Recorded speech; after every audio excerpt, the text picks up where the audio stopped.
सर्वेभ्यो नमो नमः।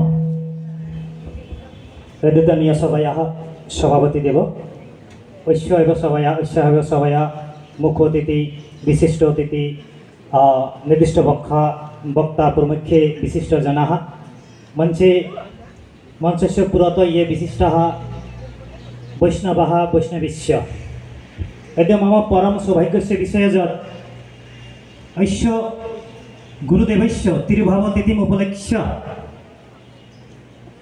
एकं दलिल स्वरूपं स्मृतिग्रन्थ प्रकाशनस्य दायित्वम् अस्मभ्यम् उपरि पतितम्।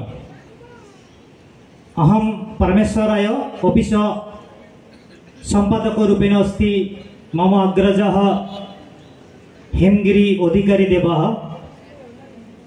गुरुदेवस्य एतत् कार्यं महती कार्यम् ऐश्य संपादनाया कार्ये अस्माकं योग्यता एव नास्ति, तथापि वयं प्रयासं कृतवन्तः।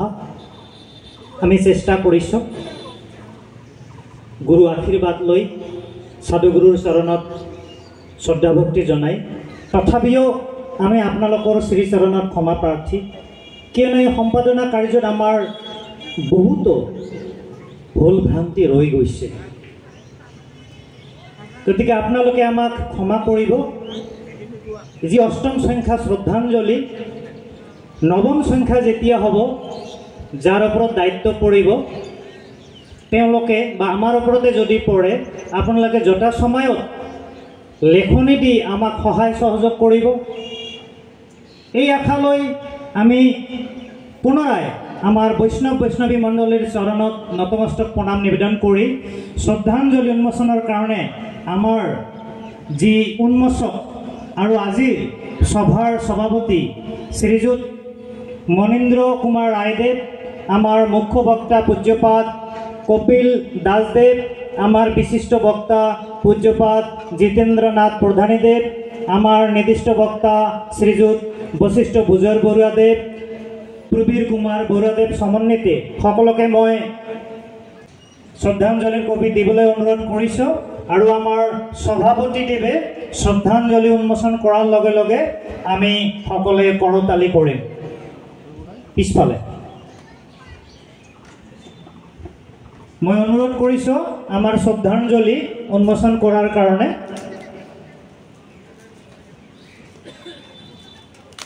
শ্ৰদ্ধাঞ্জলি এইখন নৱম অষ্টম সংখ্যা, ইতিমধ্যে 7টা সংখ্যা প্ৰকাশিত হৈ গৈছে, এইটো অষ্টম সংখ্যা।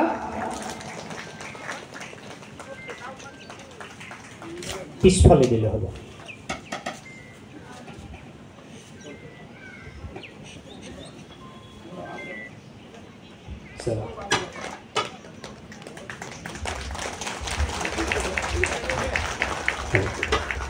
এইটো আমাৰ শ্ৰদ্ধাঞ্জলিৰ অষ্টম সংখ্যা। ইতিমধ্যে বিশিষ্ট বৈষ্ণৱ মণ্ডলীয়ে এই শ্ৰদ্ধাঞ্জলি উন্মোচন কৰিলে। এই চেগতে মই আমাৰ উন্মোচক শ্ৰীযুত মনীন্দ্ৰ কুমাৰ ৰায়দেৱক এই শ্ৰদ্ধাঞ্জলিৰ বিষয়ে সংক্ষেপে দুই এষাৰ বক্তব্য ৰাখিবলৈ মই অনুৰোধ কৰিছোঁ।